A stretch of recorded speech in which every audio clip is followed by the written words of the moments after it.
Atomic radius, ionisation energy, electron affinity और अब एक और अहम प्रॉपर्टी इलेक्ट्रोनेगेटिविटी।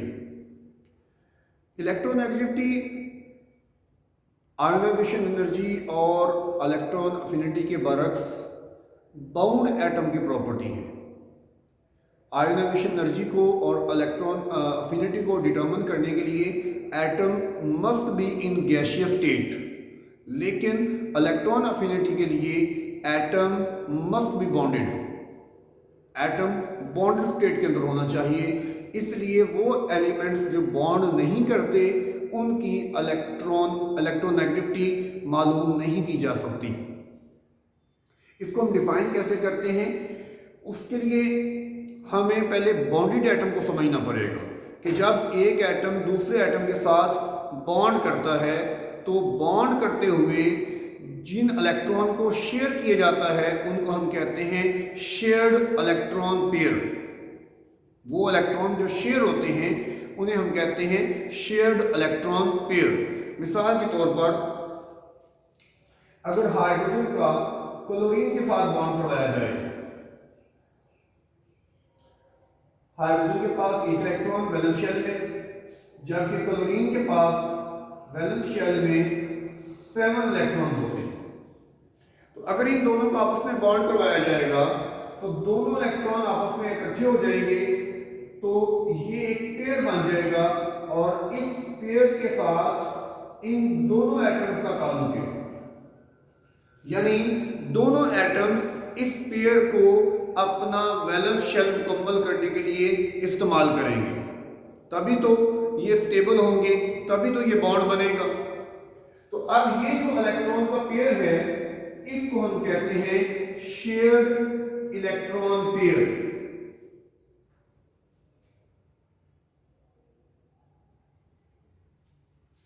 ये जो शेयर्ड इलेक्ट्रॉन पेयर होता है ये दोनों एटम का हिस्सा होता है, लेकिन किसी एक एटम के अंदर इस शेयर्ड इलेक्ट्रॉन पेयर को अपने करीब रखने की ताकत ज्यादा होती है, किसी दूसरे में कम होती है, और इसी ताकत का, इसी सलाहियत का नाम इलेक्ट्रोनेगेटिविटी होता है। इसको आप डिफाइन करेंगे।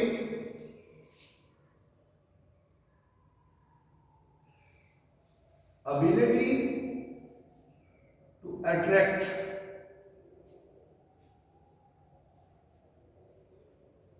Shared electron pair.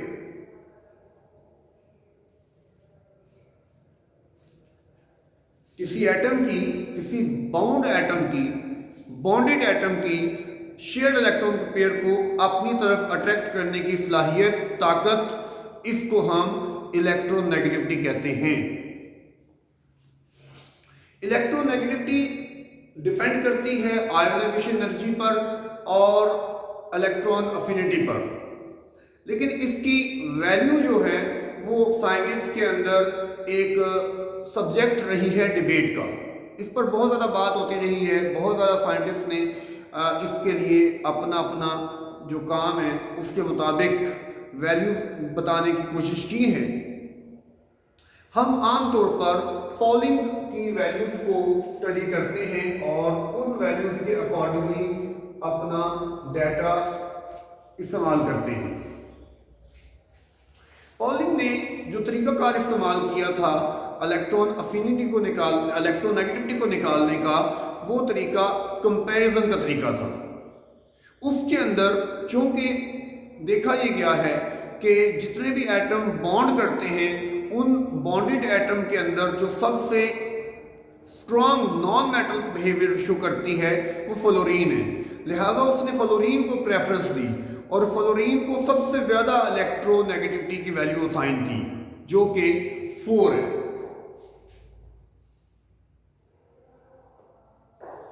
ये वैल्यू उसने किसी असूल या किसी एक्सपेरिमेंटल मेथड के नतीजे में नहीं दी, बल्कि ये वैल्यू जो है ये आर्बिट्रेरी तौर पर, आर्बिट्रेरी कहते हैं कि बगैर किसी थ्योरी के या किसी एक्सपेरिमेंट के सिर्फ सोच समझ के साथ सिर्फ अपनी राय के साथ जो है वो किसी फिनोमिना के अंदर कोई वैल्यू या कोई कॉन्सेप्ट जो है उसके अंदर कोई फॉर्मूला जो है वो ले आना, इसे हम कहते हैं आर्बिट्रेरी।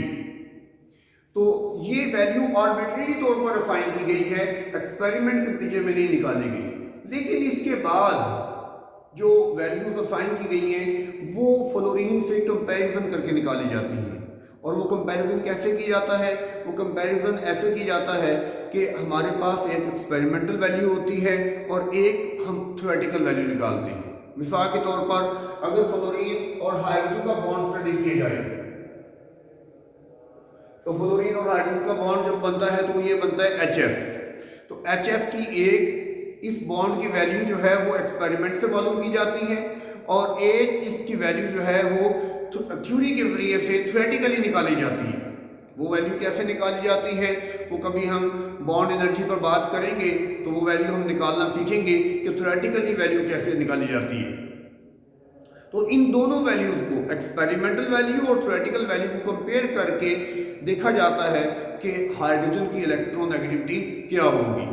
तो ये तरीका था जो पॉलिंग ने इस्तेमाल किया था और इसको अगर हमने अंडरस्टैंड करना है तो ऑब्वियसली इसके लिए हमें एक अलग वीडियो में बात करनी होगी कि पॉलिंग की मेथोडोलॉजी क्या थी। फिलहाल हमें ये याद रखना चाहिए कि पॉलिंग के मुताबिक सबसे ज्यादा इलेक्ट्रोनेगेटिविटी जो है वो फ्लोरीन की होती है और ये आर्बिट्रेरी है। और सबसे जो कम वैल्यू है वो सीजियम की निकलती है।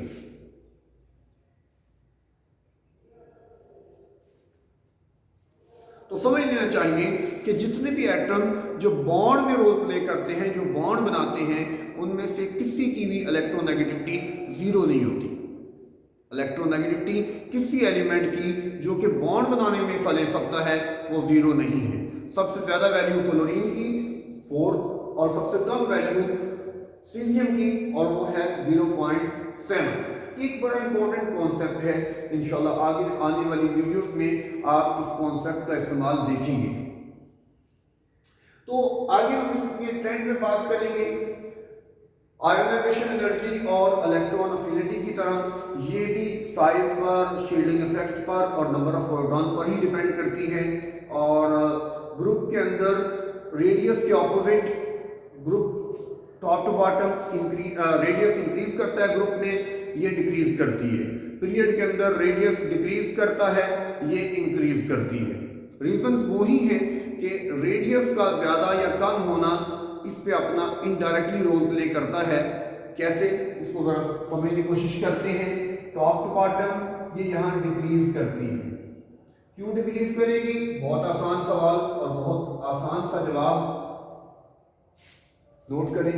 लेट्स से कोई एटम है ग्रुप के अंदर पहले दूसरे नंबर पे और ग्रुप के जो नीचे अब आएंगे तो एटम बड़े हो जाएंगे।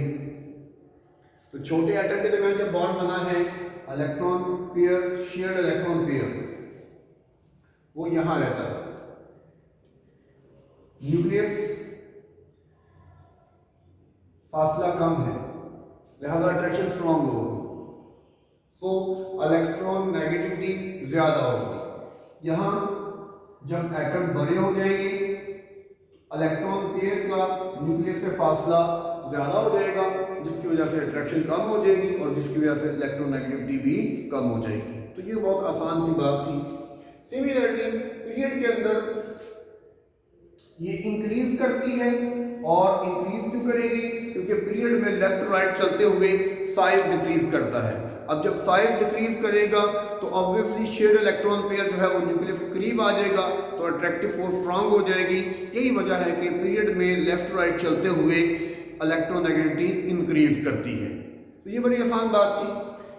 आखिरी बात है इसमें जो कम अहम नहीं है, इसकी भी अपनी जगह एक अहमियत है। इलेक्ट्रोनेगेटिविटी इसका बॉन्ड के नेचर के साथ ताल्लुक होता है। हम पढ़ेंगे अगली वीडियो के अंदर कि बॉन्ड जो है वो कितनी तरह के होते हैं, ionic bond, covalent bond, coordinate covalent bond. अब ये बॉन्ड किस तरह से होते हैं, इनके ऊपर इलेक्ट्रोनेगेटिविटी का एक असर होता है। इलेक्ट्रोनेगेटिविटी हमें हेल्प करती है डिटरमिन करने में कि आयनिक बॉन्ड है या कि कोवलेंट बॉन्ड है। और किस तरह से हेल्प करती है? हेल्प इस तरह से करती है कि अगर ये हमारे पास कोई कंपाउंड है, तो इन दो एटम की इलेक्ट्रोनेगेटिविटी का जो डिफरेंस है वो मालूम की जाएगी। वो डिफरेंस इन केस के 1.7 से ज्यादा निकलता है तो फिर आप ये कहेंगे कि इन दोनों के दरमियान जो बॉन्ड बना हुआ है ये आयनिक बॉन्ड है। और अगर इन दोनों एटम के दरमियान इलेक्ट्रोनेगेटिविटी का डिफरेंस 1.7 से कम निकलता है तो फिर आप इसको कहेंगे कि इसमें क्या है, ये कोवलेंट बॉन्ड है।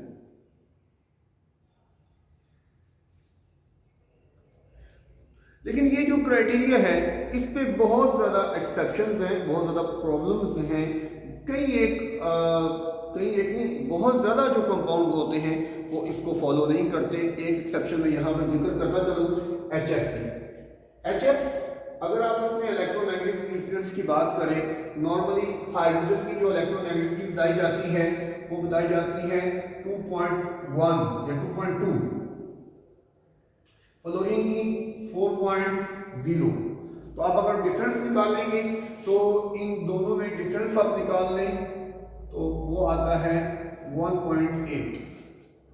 तो आप देखेंगे इस क्राइटेरिया के मुताबिक 1.8 1.7 से ज़्यादा है। सो इस क्राइटेरिया के मुताबिक H और F के दरमियान जो बॉन्ड होना चाहिए ये बॉन्ड आयनिक बॉन्ड होना चाहिए, लेकिन ये ऐसा नहीं होता। ये बॉन्ड आयनिक बॉन्ड नहीं है बल्कि ये कोवलेंट बॉन्ड है। तो इसकी वजह क्या है? वजह तो बहुत आसान है कि हाइड्रोजन और फ्लोरीन दोनों स्मॉल साइज के हैं, दोनों का साइज बहुत छोटा है और दोनों की आयोनाइजेशन एनर्जी और इलेक्ट्रॉन अफिनिटी की वैल्यूज हाई होती है। इसके साथ साथ ये दोनों नॉन मेटल्स हैं, लिहाजा इनमें से कोई भी इलेक्ट्रॉन लूज नहीं करता। आयनिक बॉन्ड बनाने के लिए एक एटम की आयोनाइजेशन एनर्जी कम होनी चाहिए और उसको इलेक्ट्रॉन लूज करना चाहिए, जबकि दूसरा जो है वो इलेक्ट्रॉन गेन करने वाला होता है।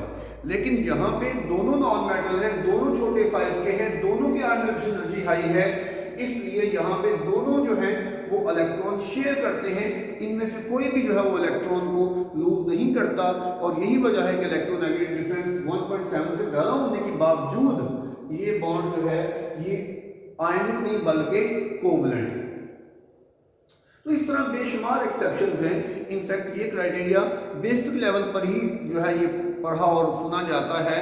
ज़रा थोड़ा सा मॉडर्न लेवल पे अगर चले जाएंगे, एडवांस लेवल पे चले जाएंगे तो वहाँ पे फिर इस चीज़ को कि बॉन्ड आयनिक है या कोवलेंट है, इस चीज़ को डिस्कस करने के लिए डायपोल मोमेंट या बॉन्ड एनर्जी, इस तरह की जो प्रॉपर्टीज़ हैं उनको यूज़ की जाता है, जो कि हेल्प करती हैं डिटरमिन करने में कि ये बॉन्ड कोवलेंट होगा या ये बॉन्ड आयनिक होगा। तो यहाँ पे तमाम प्रॉपर्टीज़ जो हैं जो इन मतलब बेसिक लेवल पर प्रॉपर्टीज़ पढ़ाई जाती हैं एटम्स की, वो हमने कवर अप कर ली है। आपको इनके बारे में कोई सवाल पूछना हो, कोई कन्फ्यूजन हो, कोई आप अपने से कोई सवाल करना चाहते हो तो कमेंट सेक्शन में ज़रूर इसके बारे में बताएं। मैं इंशाल्लाह आपको वहाँ पे उसका आंसर करूँगा। अल्लाह हाफ़िज़।